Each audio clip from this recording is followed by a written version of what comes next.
guy who came very, very late, because we called him. He was supposed to take one of the vehicles for decorations. So I called him, told me he's on his way. He's in Westlands. He's going there. The guys who were decorating the vehicles called him, said, I'll be there in the next 10 minutes. That was around 6:30. By 9, this guy is nowhere to be seen. When you call him, telling me I'm on my way. So he was very, very late. Eventually he arrived. Yes, but very late when we were almost leaving. In our society, people really respect people who are getting married, and actually if you are doing it officially. So that particular day I realized that it's actually when you are doing a wedding, people really appreciate and also respect you. Because I remember that day when we were living in the house, everybody I met just say congratulations, congratulations. Actually, I didn't know that when you're wedding, people always tell you congratulations.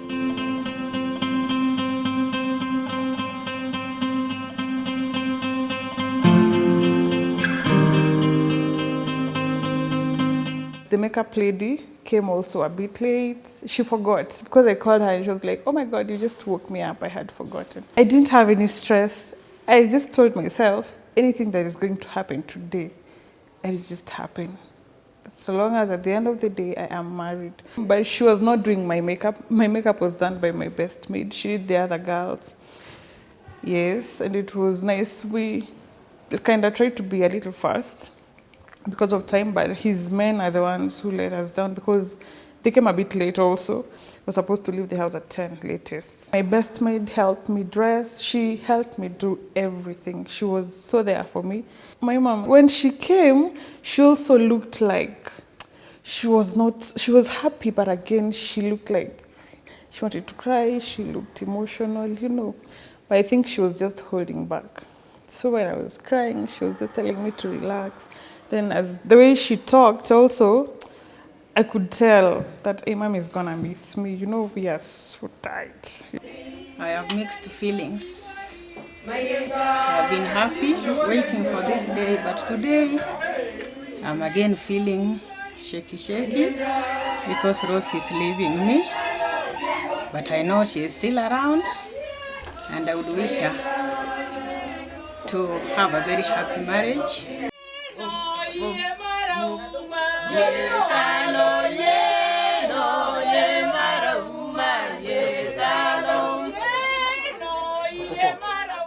When we were leaving the house, my uncle prayed. Then he mentioned in his prayer that these guys have lost. It sounded like, hey, they have lost. It's like they are losing me. So again, I thought, then I felt like my tears were just here. But my best maid was so there for me.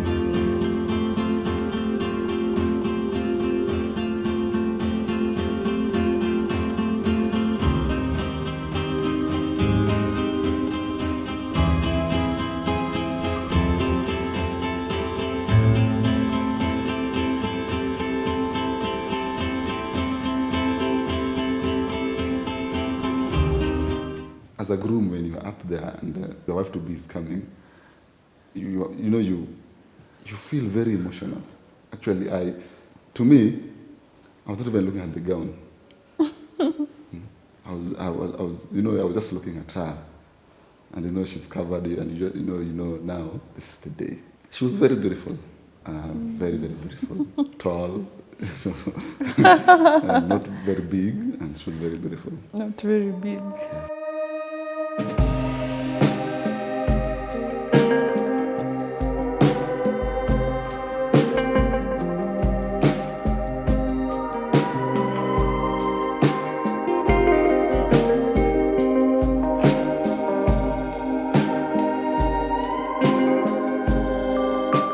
mother and my uncle walked me down the aisle. A lot of things were in my mind. I was just thinking, oh, everyone is looking at me right now, because I could see everyone with their phones. They're just like this, you know. I was a bit scared, yeah. But when I reached there, when I saw him, I was so happy. Yeah, I think he shed a tear. I was very emotional when I felt tears coming. And I didn't want the pastor to see, so I went very, very fast and composed myself. We reached in front there, then the pastor told them that now you can leave her, you go. Then that moment again, I felt like, now she has left me. I'm not with her anymore. I also felt that moment was also not so good. I remember, the pastor knew about our church differences. We mentioned it to him because at the process there were a bit of some confusion when you were planning the wedding when it comes to church, so he knew. So I think one thing that he said is, when he was starting the sermon was the issue of church. There are things which the church has brought in the society which we need to check. The Bible tells us in the kingdom of God there is no Jew or Greek. Now seeing myself, now becoming a man, getting married, that was going through my mind. But now from today onwards, I'll no longer be staying. I'll be staying with somebody in the house that is there until death do us part. I knew I was making a promise, and this is going to be a lifetime thing, I was just thinking, my mom had been preparing me like psychologically for this, even before I met this guy. For better, for worse. For better, for worse. In riches and in poverty. In riches and in poverty. Standing with you in trials. Standing between trials. Rejoicing with you in victories. Rejoicing between victories. Till death do us part. Till death do us part. According to God's holy ordinance. According to God's holy ordinance. And thereto, I give you my vow. I give you my vow. Let's clap for him. I remember when I went to pick my certificate from the AG, from the Attorney General's office. The lady told us that, you are now married. Tomorrow is a ceremony. So I knew now. Nothing was going through my mind when I started the certificate, because now the ceremony.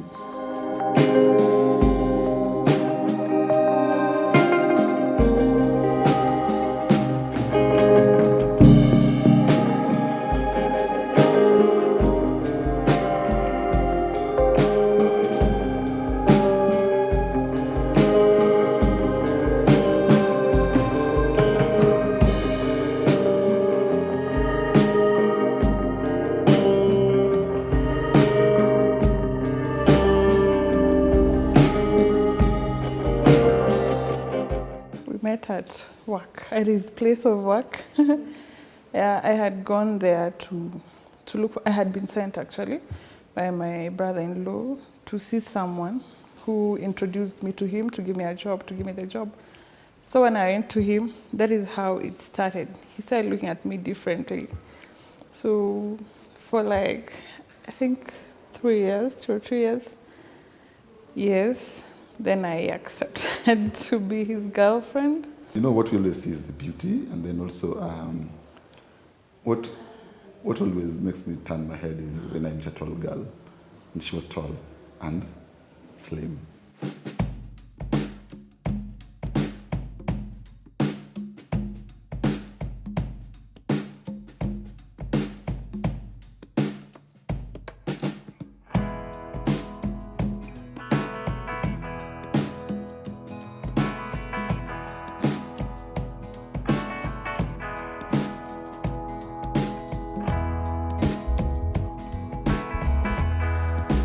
My best moment was when I came in the church session. Then I saw him and he smiled.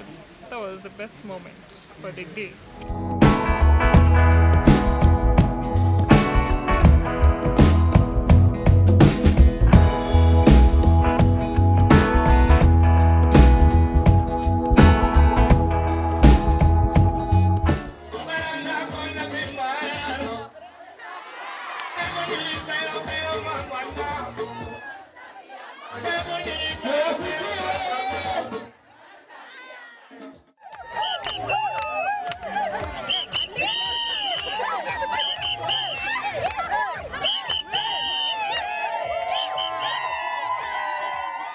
when we came, the MC also knows me. We are friends. We are both football fans, so he supports AFC, I support Gor Mahia. So when we came, and there were also some people that we support football with who also came. One of the groomsmen is also a supporter of Gor Mahia. So I don't know, it's like they told the DJ to play the Gor Mahia anthem. So when you were coming before, when you were received by the people, when you were coming, when you were now entering the ark, he said, stop. Then I'm like, why are we stopping? Then the DJ started playing the Gor Mahia anthem, yeah, and they asked us to sing. Everybody was singing.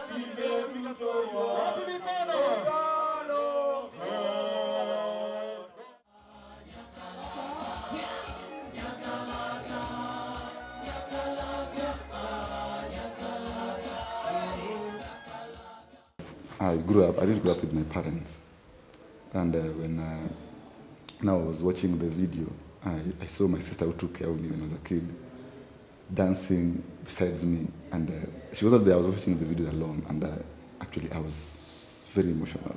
Because this is a woman who has been taking care of me since I was a 3-year-old up to now I'm getting married. On that day, I don't know what happened. I think God was just on my side. Everything was okay. I was afraid. I was even telling him, "Sitakuwaje on that day." But that day, I was just okay because no one knew I was pregnant. I kept it even from my mom. I didn't tell her. We decided that we were going to tell her after the wedding. Yeah, so I had to be, I had to be strong even that time because I was still at home. No one should know about this. So on that wedding day, it was just okay.